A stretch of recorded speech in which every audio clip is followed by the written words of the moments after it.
El profeta, el hombre de Dios, para que el pueblo le entienda en esta ocasión, no lo va a tener fácil. No lo va a tener fácil. Cuando lo que dice el profeta, el predicador, el pastor, coincide con tu anhelo, ahí lo recibimos con todo el agrado del mundo, ¿no es cierto? Cuando lo que dice el profeta, el predicador, el pastor, coincide con tu anhelo, ¿No es cierto? no lo va a tener fácil. Cuando un profeta, un hombre de Dios, te dice, el Señor lo hará. El Señor lo hará. Pero cuando el profeta, el hombre de Dios, tiene que abrirse camino, provocando incluso una herida en nuestra coraza, para permitir que la palabra de Dios sea entendida y acogida, ahí el predicador tiene un grave problema. Sea entendida y acogida, no lo va a tener fácil. Miren lo que le dice el Señor al profeta Jeremías. Yo te he puesto a ti para destruir, arrancar y derribar, para después plantar y edificar. El profeta Jeremías está llamado primero a derribar todo aquello que impide que la voluntad de Dios sea acogida. Que la voluntad de Dios sea acogida.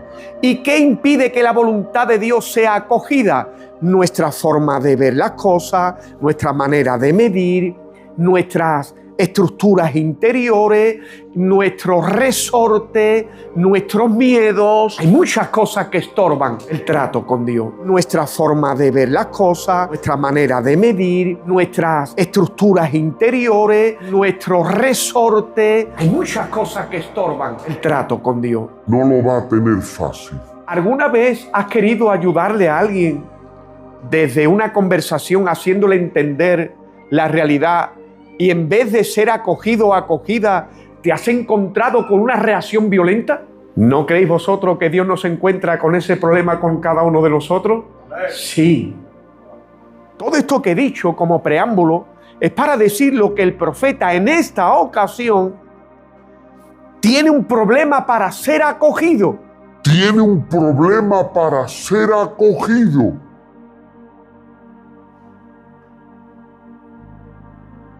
Porque en esta ocasión el pueblo tiene una idea que se ha ido transmitiendo generación a generación y se ha convertido en un refrán.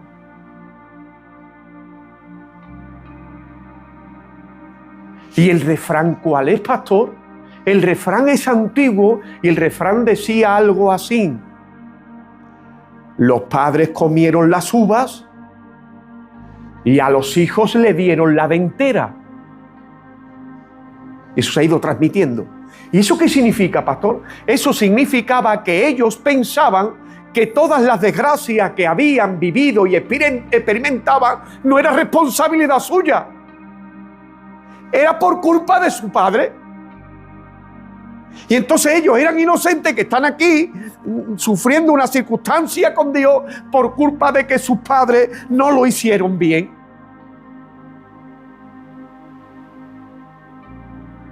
Y si yo creo que no soy responsable, ¿en qué tendré que mejorar? Y si creo que el responsable es otro, ¿cómo me sentiré? Empieza por V y termina por A. Víctima. Entonces, cuando a mí alguien me pida cuenta y me diga, tienes que mejorar, ¿me sentiré en apertura o me cerraré? Israel ha dado las espaldas a Dios. Viven fuera de la voluntad de Dios. Se han vuelto a los modelos de vida de los pueblos paganos. Y Dios, después de enviarle un profeta, otro y otro, someterle a cambios de temperatura, a ver si son capaces de abrirse para modificar su comportamiento. Después de todas las medidas dadas por Dios, Dios va a determinar que el pueblo de Israel pase 70 años deportado en Babilonia, sin templo. ¿No ve que tenían templo? No le estaba sirviendo de nada. Iban al templo y seguían haciendo lo mismo. Mira lo que le dice, hermano Rodo, al profeta Jeremías. Le dice, Jeremías, ¿qué es, Señor? Ponte a la puerta del templo y grita.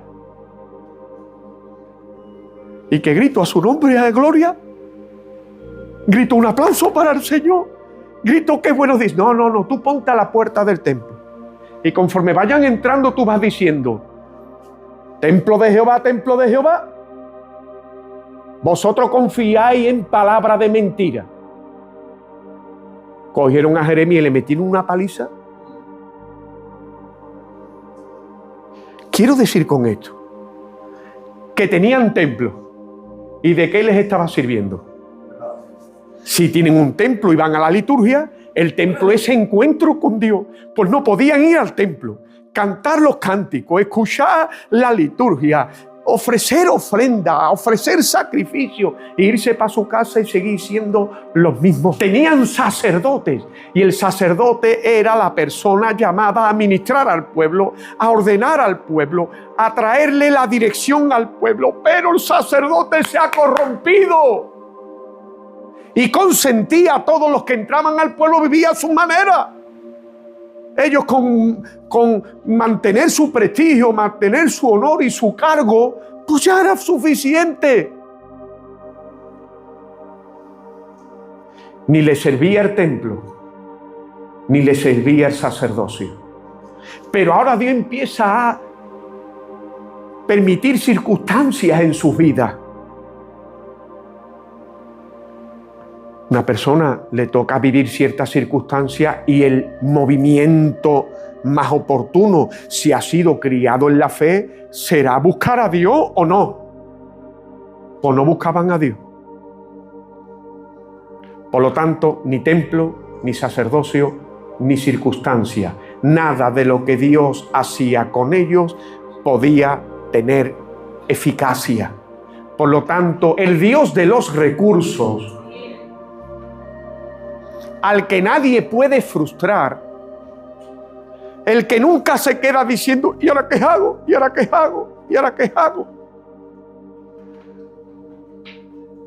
Va a implantar una medida correctora, sanadora, recuperadora, que nadie va a entender.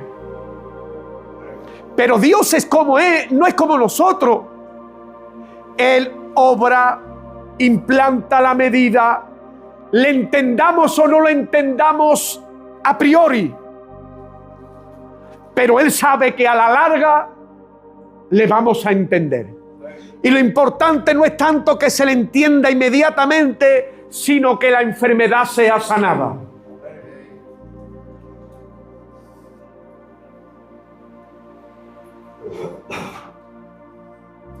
¿Y qué determina?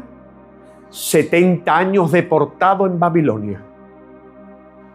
Sin templo, sin sacerdocio, sin identidad. Y allí tienen que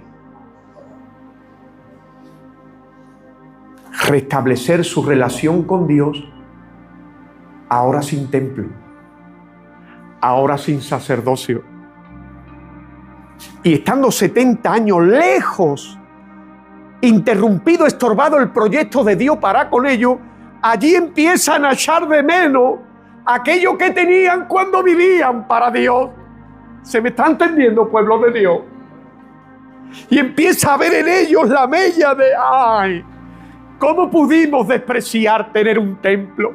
¿Cómo pudimos consentir a nuestros sacerdotes corrompidos y nosotros corrompiéndolos y corrompiéndolos?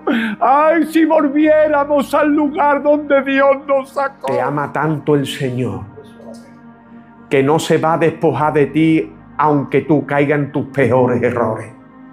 Permitirá la circunstancia que sea. A ti te tocará pasar lo mejor o peor, pero el final, el resultado será tu recuperación. Entonces el Señor tiene que decir por el profeta, ya no se dirá más ese dicho. Yo voy a acabar con ese error. Si ustedes se han cimentado en que yo dije que visitaría la primera, segunda, tercera y cuarta generación y no han entendido por qué yo decía eso, ahora voy a decir una cosa que voy a actualizar. Lo dicho, pero para que vosotros lo entendáis. Escucha lo que va a decir. El alma que pecare, ciertamente morirá. Y va a añadir, mira cómo es la cosa, que si alguno ha pecado en su pasado, pero ahora se convierte y se arrepiente, como en su pasado empezó a darle rienda suelta a sus bajas pasiones, porque eso es lo que quería en el pasado, pero ahora quiere querer otra cosa, que es servirme, entregarse a mí. Yo no le tendré en cuenta su pasado, le voy a tener en cuenta su presente.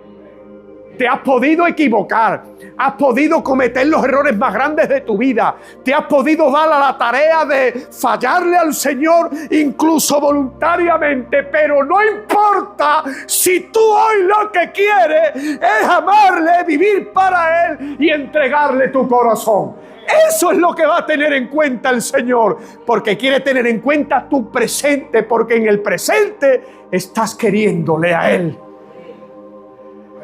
Pero si alguien en su pasado era un hombre muy santo, una mujer muy santa, pero ahora quiere vivir para sus carnes, que no crea que su historia es la que le cuenta. Lo que le cuenta es el ahora. Se acabó el dicho, los padres comieron las uvas y a los hijos le dieron la dentera. El alma que pecare, ciertamente morirá. El que se entregó allí a sus maldades, pero hoy elige por mí, yo no le tendré en cuenta sus maldades pasadas. Yo le tendré en cuenta el amor de la hora.